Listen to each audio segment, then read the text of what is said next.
The second part of my lecture. So now I recall that I told you that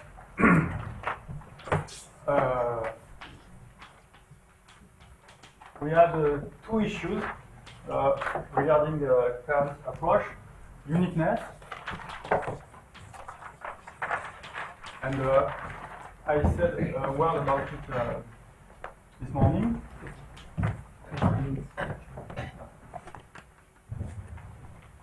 And the second part, the core of the problem is the non-triviality of the limit.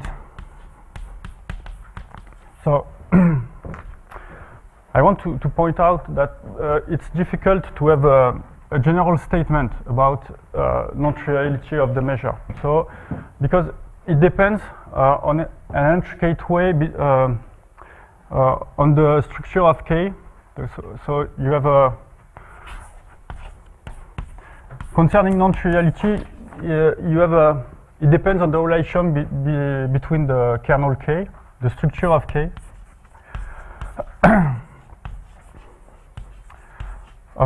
and that of the Radon measure sigma.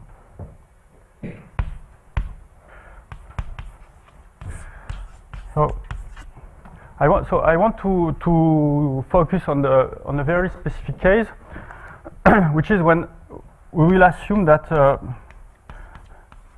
So recall that we have a locally compact metric space G. I will assume that the kernel K. So recall that it is a function of two variables. I will assume that it has the following structure.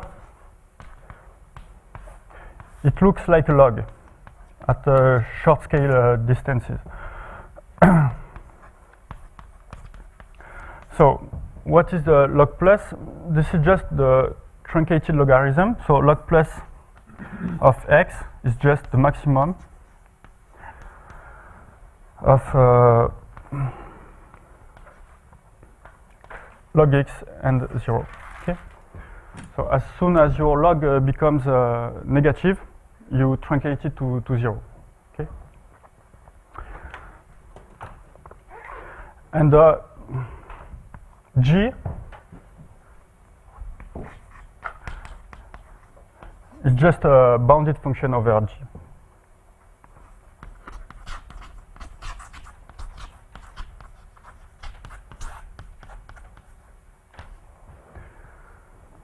So sorry, here I don't have the Euclidean metric. I just have the distance on G. So G is the distance of the metric space capital G. Okay. And so I want to. So now this is the structure for K. And now what about the structure for the Radon measure sigma? Well. I want to introduce some kind of regularity for the measure with respect to the metric G. So it will look like a Hölder condition for measure. Okay. So definition. I will introduce the class R alpha plus. What does it mean? More or less, it means that your measure is alpha Hölder. Okay? So exactly what it is. So for alpha positive. So a Borel measure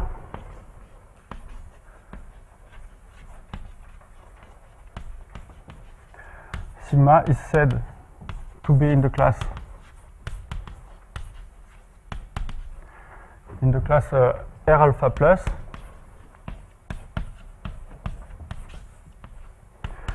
If and only if for all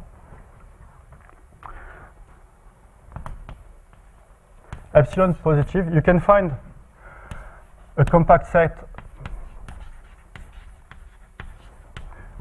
So a compact set depending on epsilon, say A epsilon.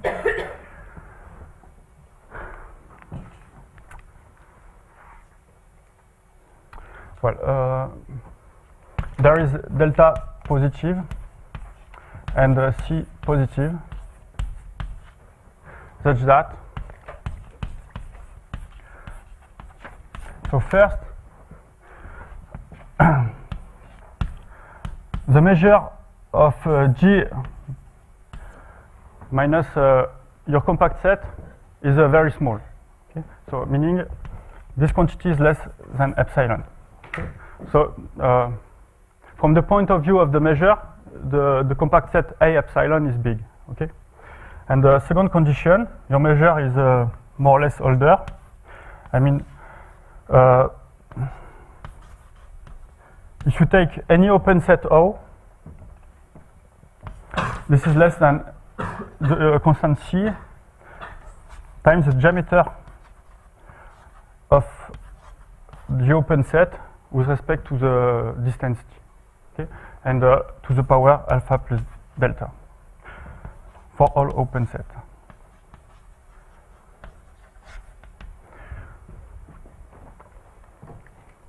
Okay, so this look like an elder condition for the measure. Okay, so now you have a relation. You have a relation between your measure and the metric, and between your kernel and the metric. Okay. Any questions? Okay, so there is a nice criterion for this measure. For instance, you can it is related to the notion of beta energy for a measure. So take a beta positive and a Borel measure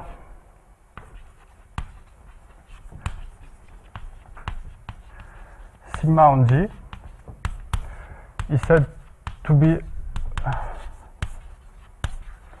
of finite beta energy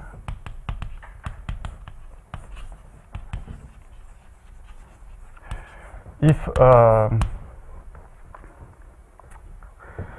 the quantity E beta of sigma, which is the double integral over G,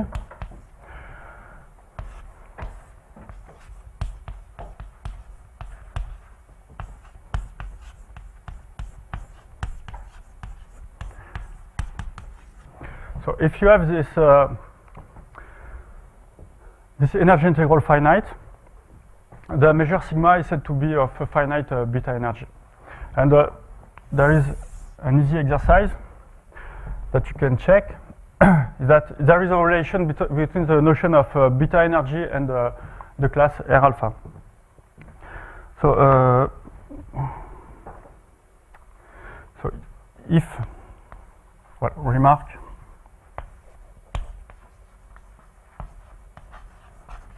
if sigma has finite beta energy,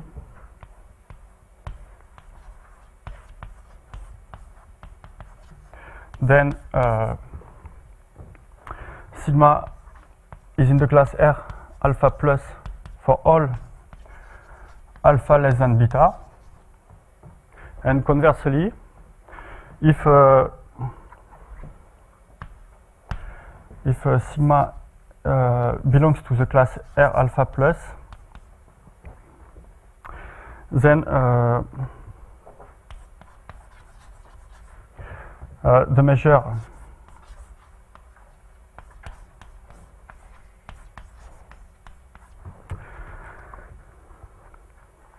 as finite. So the set I introduce here, if you have a finite measure of finite, in the class R alpha, you have I have defined a compact set here, A epsilon. Okay, so you can consider for all epsilon this measure. Okay. This is just the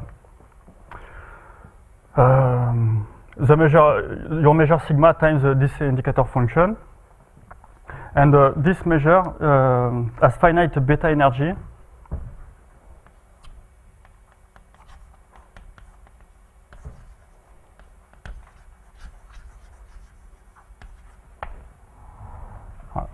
for all beta less than alpha plus epsilon. So this definition is a bit abstract, but you can use this one, this notion of finite beta energy, to check whether you are in the class R alpha plus or not. Okay. For instance, if I give you the Lebesgue measure on RG, on an open set of RG, example.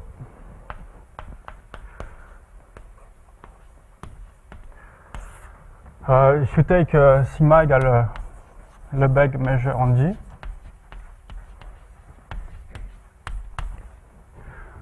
okay, you can check that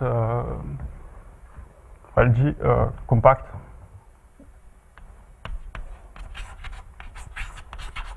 Or if we have an open set relatively compact.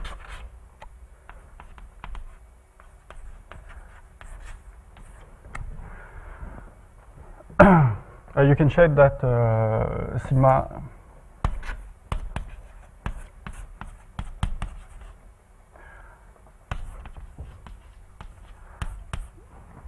for all beta less than G.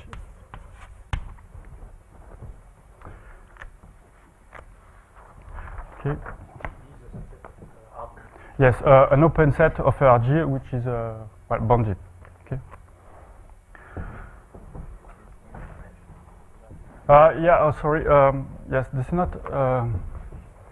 Okay. Let's say RQ. Okay.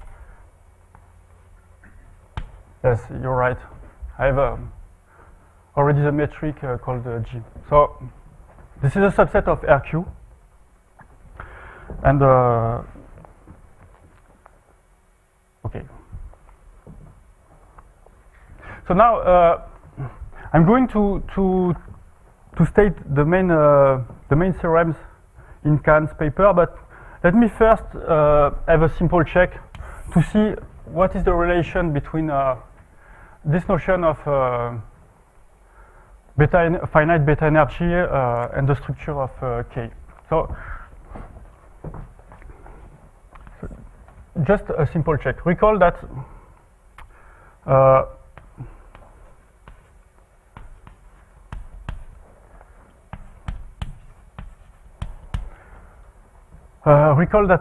we have a sequence of approximating measure given by this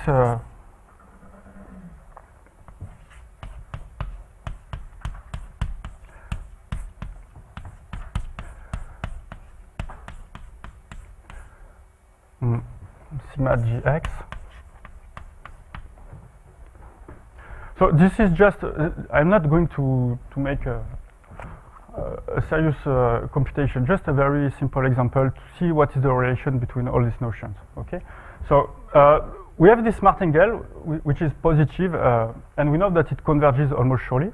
Okay, and for the limiting measure m to be non-trivial, we just have to check that we have to ensure that this martingale is uniformly integrable. Okay, if it is, the limit is non-trivial. Okay, so there is a simple case when you can check that this martingale is uniformly integrable. It is when it has L2 moments. Okay, because the L2 moments are easily computed. So take a compact set A.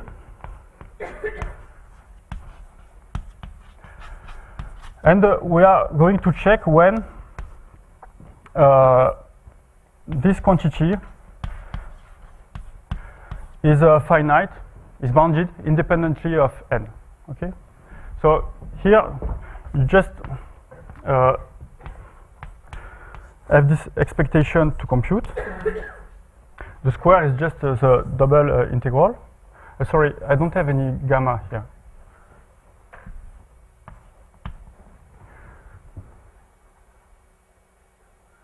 Yes.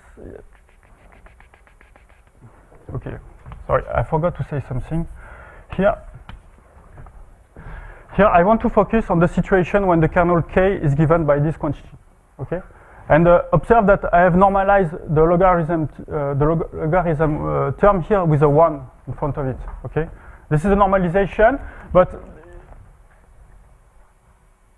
And I want to treat kernels with a factor 1 here, but I have put a gamma in front of my Gaussian process. So the covariance kernel of this process here is gamma square times the log. Okay, this is some normalization for my logarithm. Okay. So now I am going to give you a condition on gamma to have L2 moments when your covariance kernel is normalized to have a factor 1 in front of the log. Okay. So this is a way of normalizing my notations. So now, if I compute this L2 moments, I have this quantity here to compute.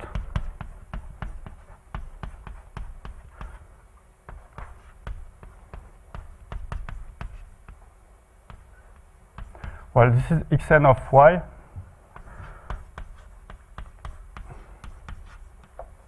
Well, I'm lacking some space here, but okay. You have this double integral to compute. So now you can use the Fubini theorem, and you are just left with computing the Laplace transform of your Gaussian random variable here. So this is given by the double integral.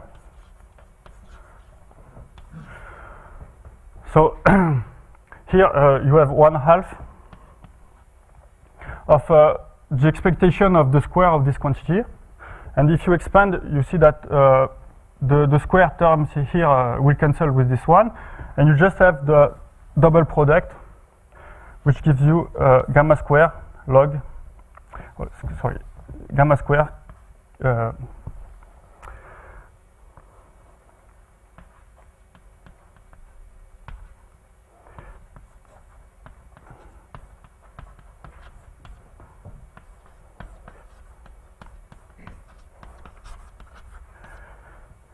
okay.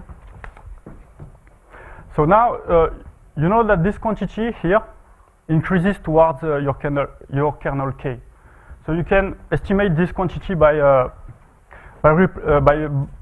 estimating this sum here with the kernel k, and you will have the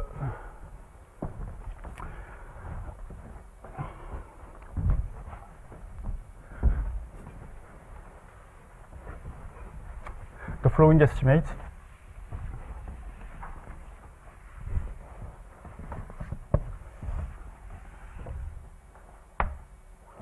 So this quantity here is less than the double integral exponential gamma square k of xy sigma gx sigma gy. Okay. And now you can use the fact that k is of this form. Okay? So you can say that up to some constant, the constant is just to bound the function g here, which is bounded. So you're left with something like this.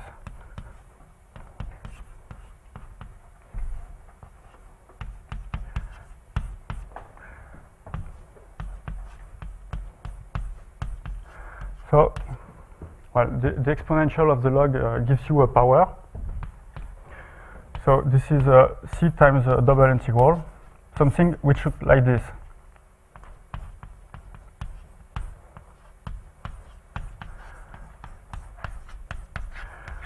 Okay, and here you see that this is the energy integral of sigma. This is the gamma square energy integral of sigma. Okay, so this is just c e gamma square of sigma. So you have a simple criterion. If sigma is of finite gamma square energy, okay, you have L2 moments for your martingale.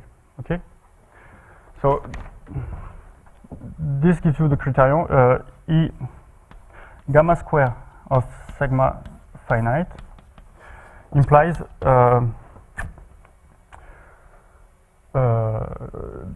Mn is bounded in L2.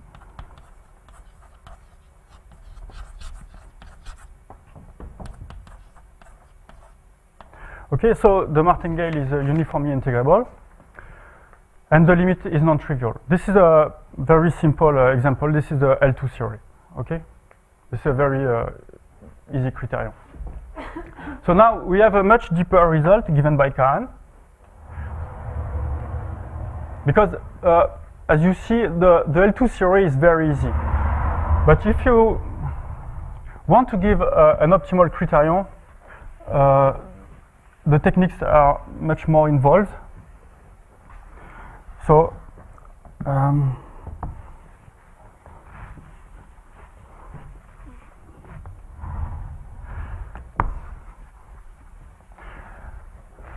going to state a Kahn theorem.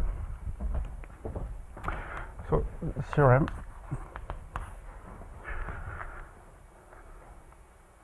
Assume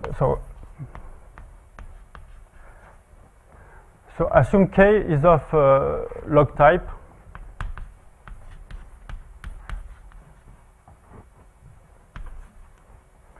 I mean, log type is the structure of K I just give you. And sigma, your random measure, is in the class R alpha plus.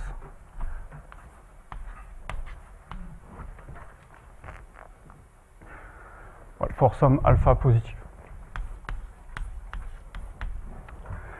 So if gamma square is less than 2 times alpha, then for each compact set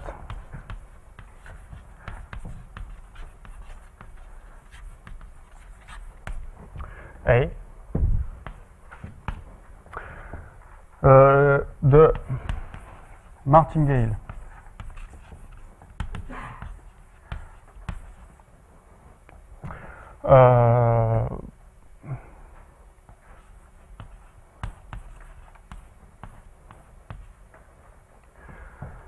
is uniformly integrable.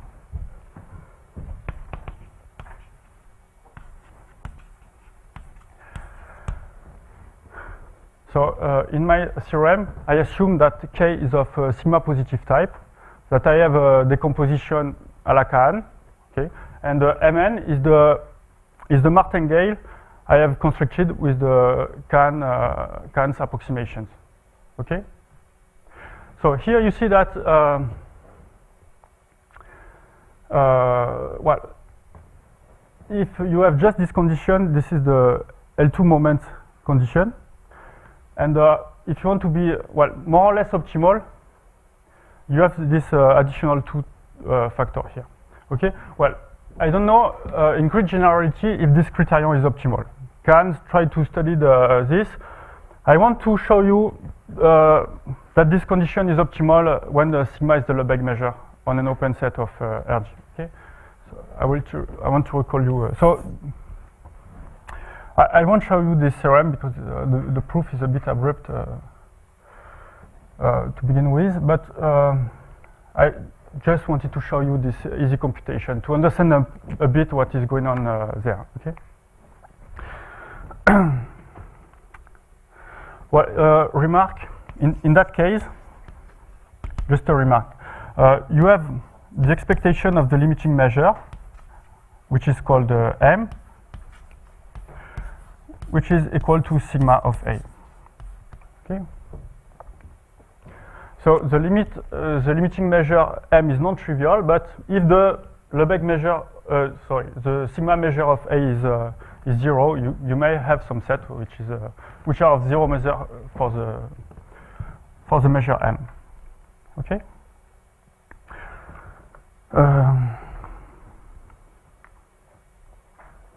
So now another property of this measure theorem. This is about the, well, let's say that this is the structure of the carrier.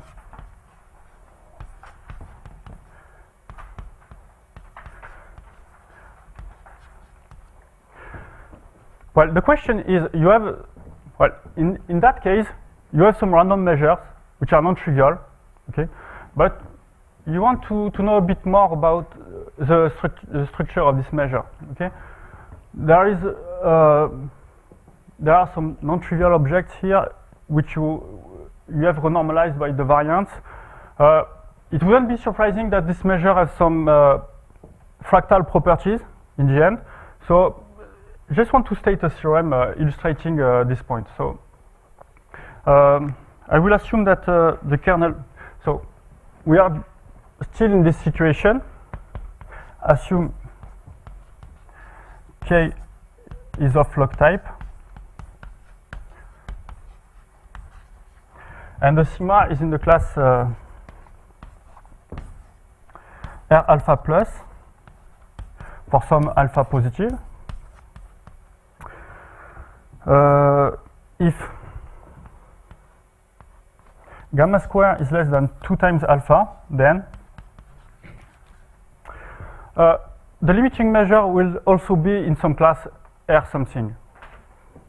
Then M belongs to the class R alpha minus gamma square over 2 plus. Okay? So what? What does it mean?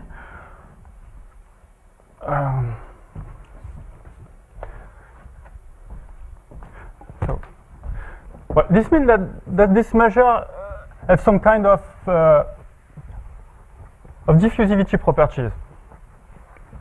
In particular, this property tells you that the limiting measure has no atoms. I'm going to explain why.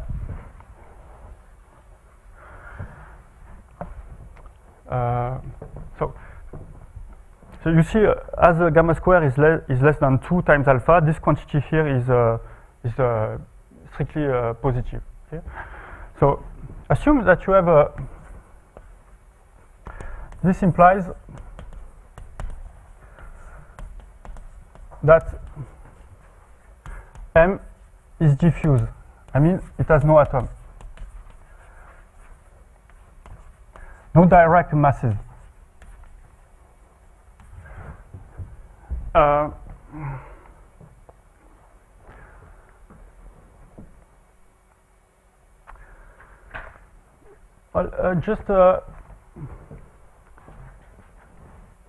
Well, I'm going to do it the easy way. I mean, so if M is in the class, take any measure, whatever, any measure mu, say. Okay, mu is in the class R alpha plus with for some alpha positive. Then what does it mean? It means that you have some compact set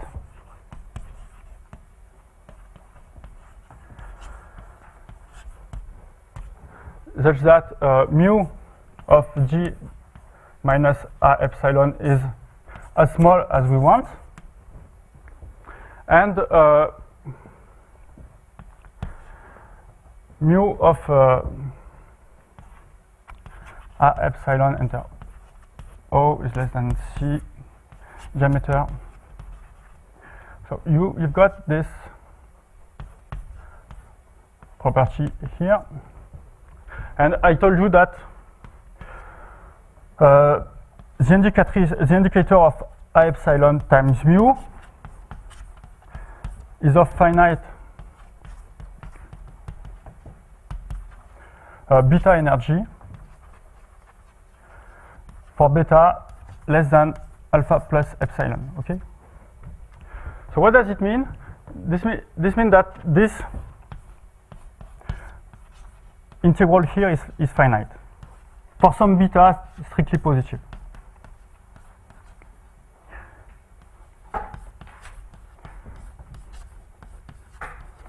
Okay. So can your measure have atoms? If it has an atom, okay, there is a direct mass somewhere, so that it should give mass on the diagonal. Okay, your double measure here should give mass on the diagonal. So this quantity should be infinite over a set of positive measure, strictly positive measure with respect to the product measure. Okay, So this quantity should be infinite if this measure here has an atom. Okay. So this means that this quantity here cannot have atoms. Okay. So the point is, so if it has an atom, it is not on A epsilon. Okay. But on the complement of on the complement of A epsilon, you can so you can choose epsilon as small as you want. So you have an increasing sequence of compact set which have a arbitrarily large measure for the measure m, so that you cannot have atoms intuitively on the complement, okay? Because otherwise this quantity would be bigger than something, okay? So the property of being in this class here tells you that you cannot have atom, okay? Your measure is diffuse, okay? Right, there's a bit of details to be added here, but this is the idea. Okay, so this is well, actually, well, there is a statement I won't write on the blackboard, but there is a statement which says that if you look at the Hausdorff dimension of the smallest set which gives full mass to your measure, it has exactly a Hausdorff dimension given by alpha minus gamma square over 2. Okay, these points are called sig points now of the field of the approximative sequence. I don't want to talk about this, but you can show that. Well, you can show that the quantity which is here is exactly the Hausdorff dimension of the points which give full mass to a measure. Okay, so, this is just one bound here for the Hausdorff dimension. So you see that in some sense this relation tells you that the limiting measure you have are more or less fractal. So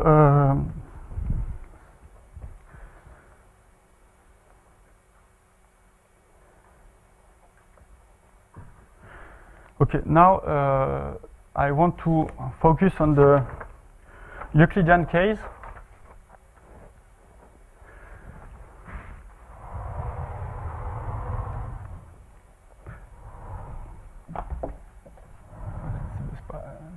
Not smart. Do it this way.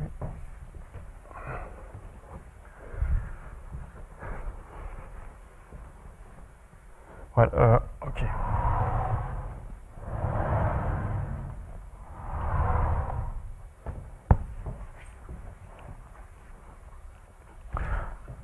So this is a very general framework. Now I want to focus on the more practical case, the Euclidean situation, Euclidean case. So I mean Euclidean, I mean G is an open set of RQ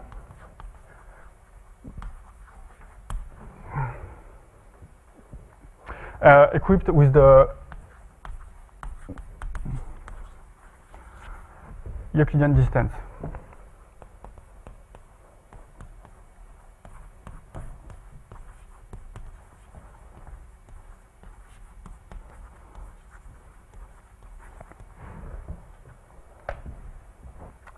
Okay, so now we have the following theorem. So this is a necessary and sufficient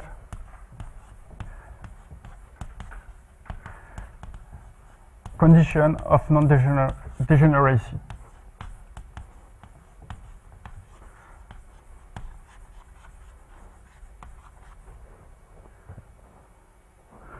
Okay.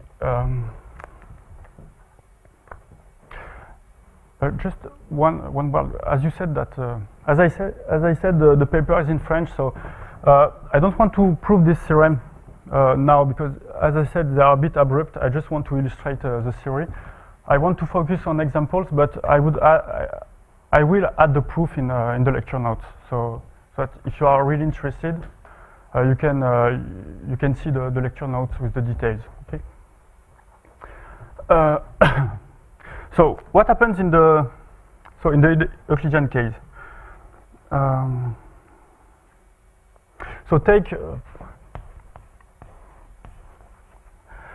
sigma, the Lebesgue measure on G, or any measure which is absolutely continuous,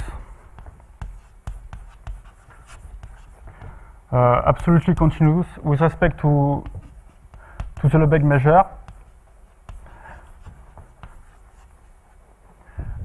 with the important extra condition that the Lebesgue measure with density, with bounded density. I mean from above. It's very important to have something bounded.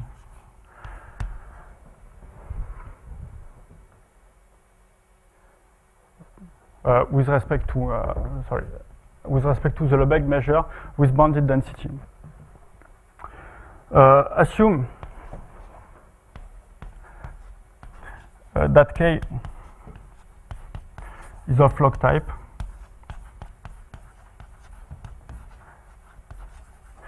So with G equal Euclidean distance.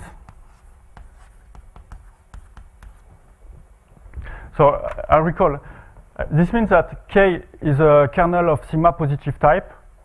Okay, with the structure I gave you a log plus something bounded. Okay. So assume that K is of log type, then the limiting measure M. Well, okay, then M is a non-degenerate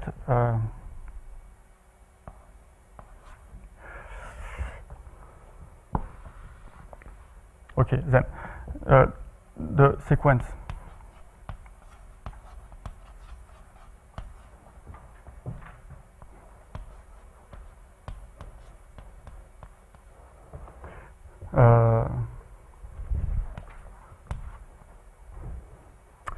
is uniformly integrable for all A compact. This is equivalent to gamma square is less than 2 times Q.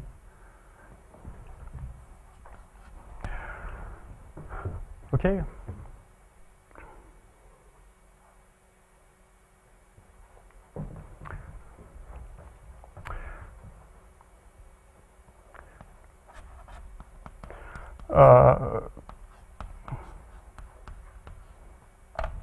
Okay.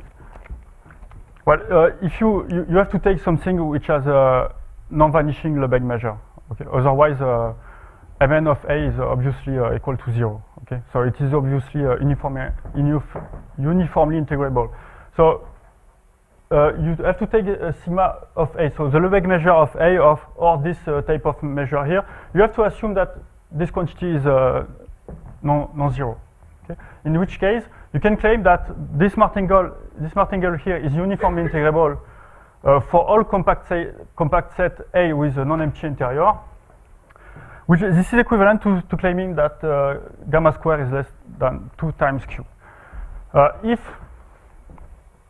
If this condition is wrong, turns out that this martingale converges almost surely towards 0. Okay, for all compact set A. Okay, so the limiting measure is trivial.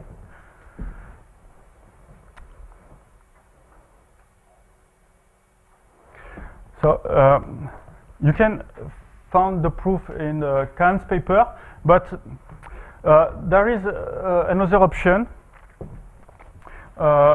If you want to show that, well, actually, if you have this condition, this martingale is bounded in some LP space with P strictly bigger than 1. And you can find the proof of this statement, the finiteness of the moments, in a paper. I want to give you the reference.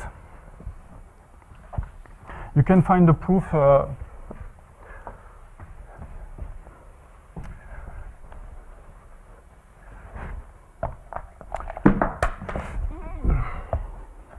actually, the proof of the moment is due to Barral and Mandelbrot, but I'm going to give you a reference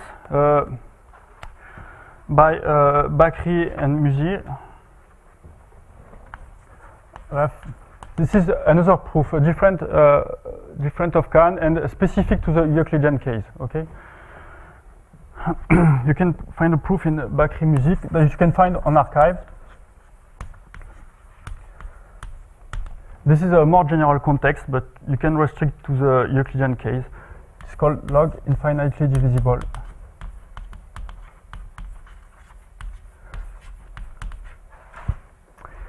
Multifractal processes.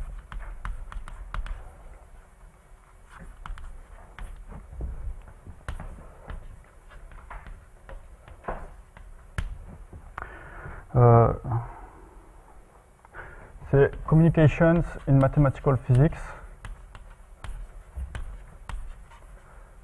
and it is also on arXiv.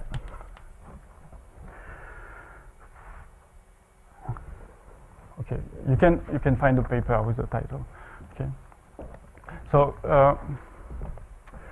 in this paper they study the exponential of some log infinitely divisible random distribution. As a special case, you can apply their proof with a Gaussian process, and they show that if this quantity, if you have this relation here, the martingale is bounded in LP for some P strictly bigger than 1. Okay. So now I want to focus on examples.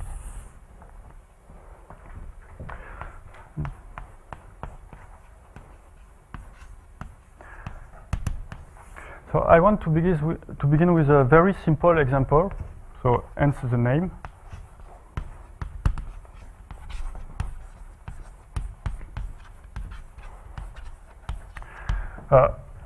I like this example because,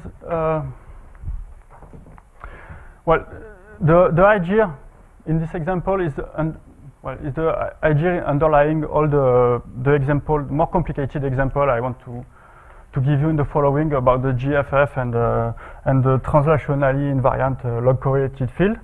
This is the idea of stacking scales. Okay, we'll see that this notion will become clear in a moment. I want to construct something where I will stack scales.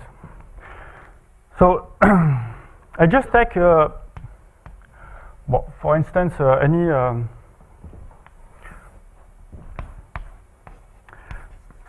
take any covariance kernel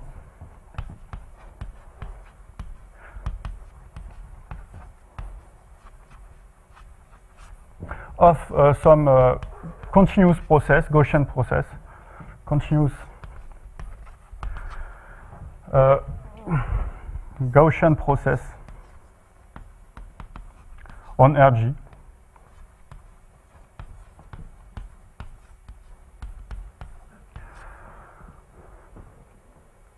I will call it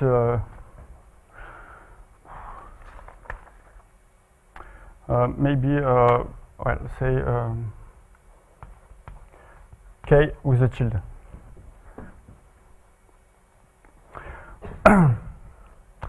So, for instance, how can you construct such sorry, we said a Q. How can you construct such a process? Take, for instance, you take W, a white noise on RQ, and phi, sorry, a smooth function with compact support.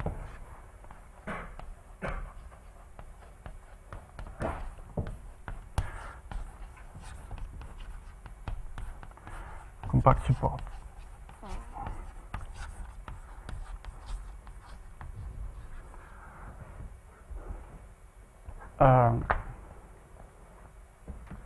Okay.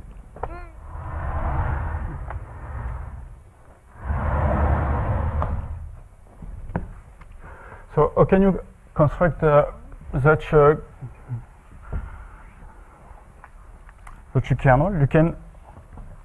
You can define a Gaussian process by z of x is equal to the integral over Rg, q, sorry, of phi of x minus y to w dy. Okay, so here you have a Gaussian process which is with low invariant under translation.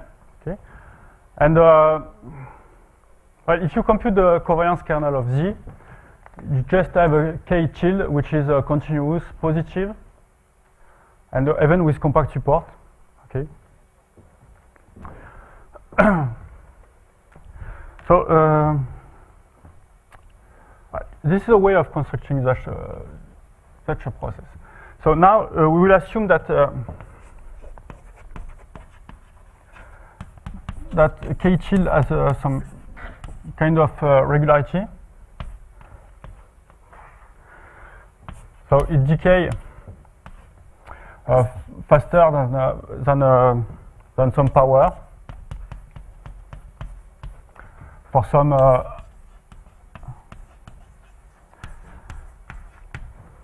some exponent alpha positive, and it is even say uniformly continuous Lipschitz. Say. Okay, this is just a bit of regularity. For instance, this process here works. Okay, you can take if you take this process here, you will have all these properties. Okay, because here you have a compact support, so obviously this is true. Okay, if you look at the covariance kernel of Z, this is just the convolution of phi with itself. Okay, so you have a compact support because phi has a compact support. Okay, so this condition is obviously true, and you have also the convolution of phi with itself is also smooth. So obviously you are Lipschitz. You are smooth with a compact support. Okay, so now this is just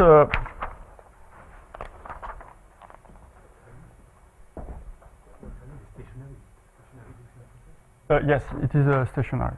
This is a very simple example. But it is useful for the more complicated example, because I will continuously use Kant's comparison with this simple example. Okay, so this will be very convenient to work with these processes in the following.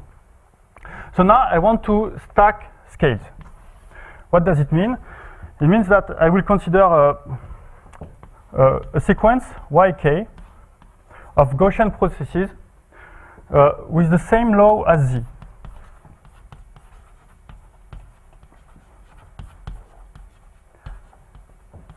And they are all independent.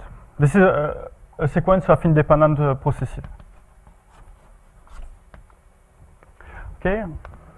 Now I want to define xn of x is equal to the sum for k from 1 to n of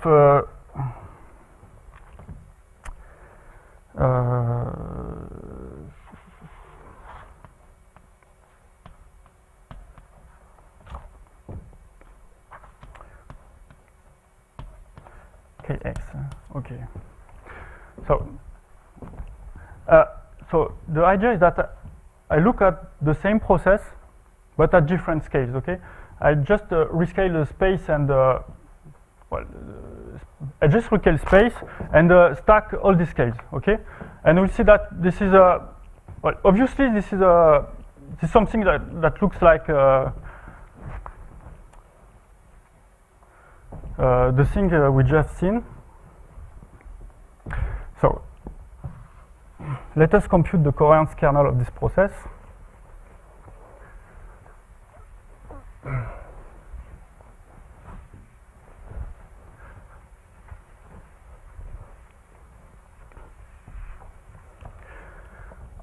Okay, now if you compute the covariance kernel of x and of x and y, you should get something like the sum for k going from 1 to n of 1 over k. And this will give you the kernel k tilde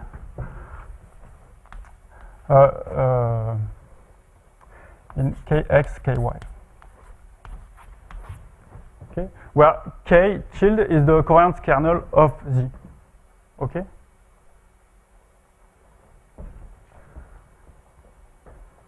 Recall that yk has the same law as z, so you should get something like this. And as k tilde is positive, it converges, and as n goes to infinity, toward this sum here.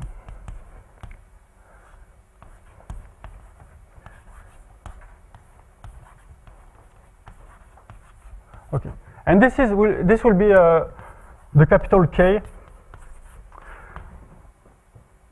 This is a kernel of sigma positive type à la Khan, okay? Because obviously this is a sum of positive kernels.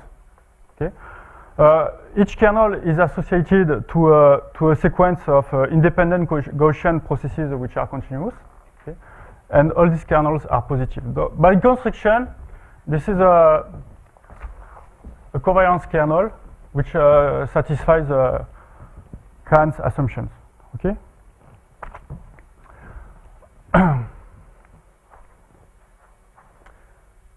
Well, I've made some. Well, obviously, as your process is a translationally invariant, this is we can write. Sorry.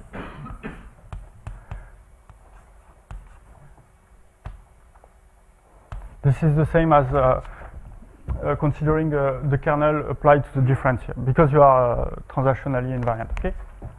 And this is an abuse of notation I have made here, right? Okay. The function you've got here is just k tilde of x0 if you want. Okay.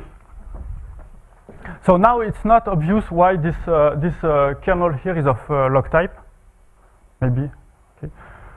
So let us see why it is of log type.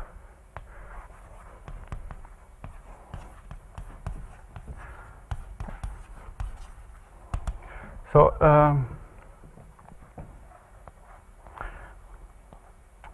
so k of x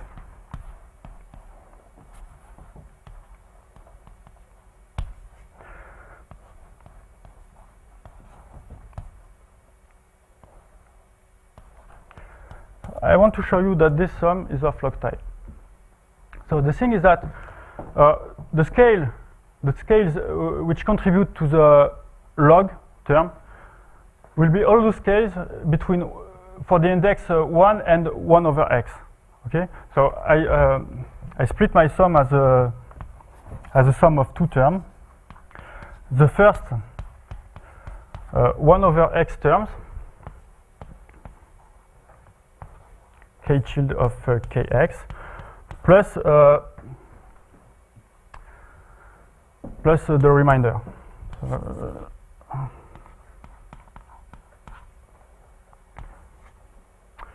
1 over k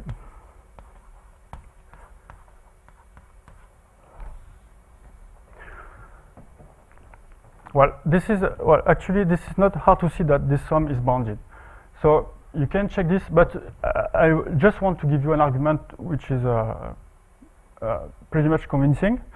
Well, I said that k tilde is as a compact support. Okay, so we may assume without restriction, we may assume that the support of k tilde is included in the ball with a centered at 0 with radius 1. Okay. Okay. So if you look at the variable you have here, if k is bigger than 1 over the norm of x, you have kx, which is bigger than 1. Okay. So if k tilde as its support included in the ball b01, this sum is 0.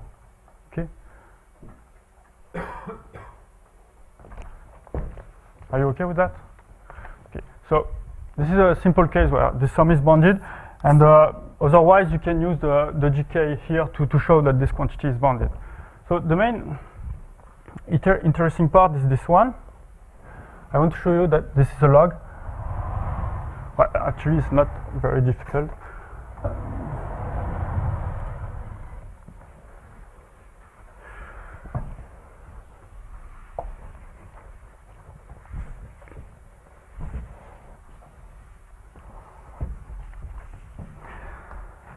So now write the sum for k is equal to 1 over x of your 1 over k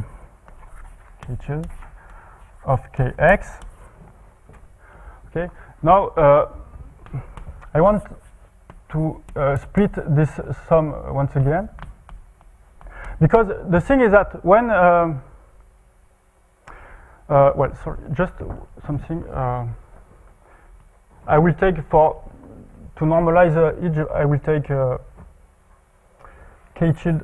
This is just a normalization equal to 1. Okay, and if it's not equal to 1, you divide everything by this quantity. Okay, so that everything is normalized. So the thing is that when k is smaller than 1 over x, this quantity is very close to 1. Okay. So this is more or less the harmonic series between 1 and 1 over x, so it should look like a log of 1 over x, okay? So you write this sum as the sum of 1 over k plus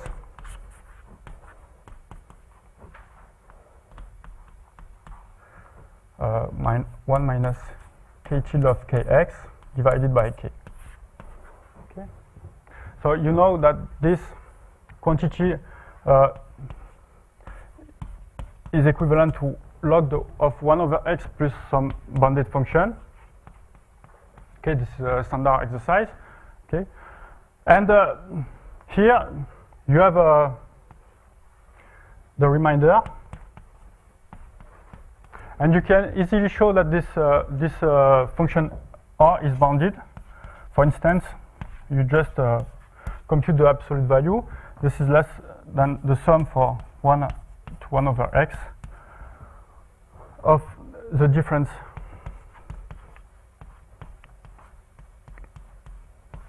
here.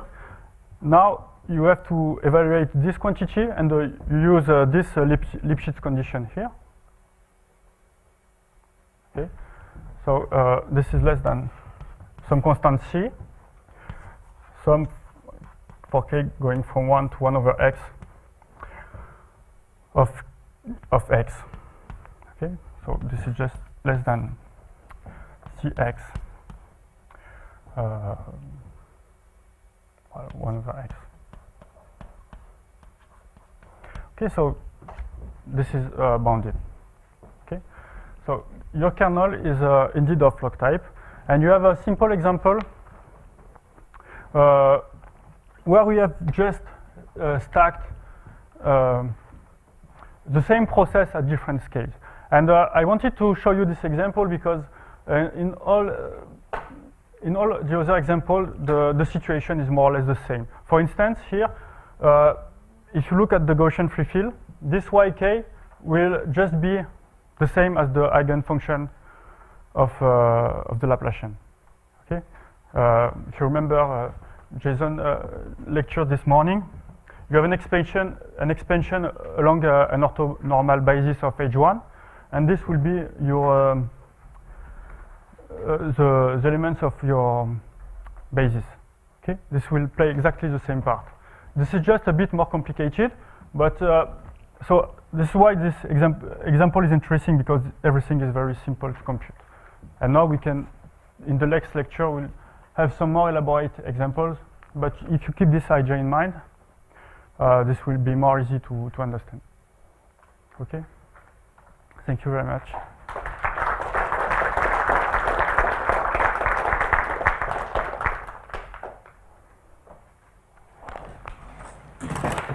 Any questions?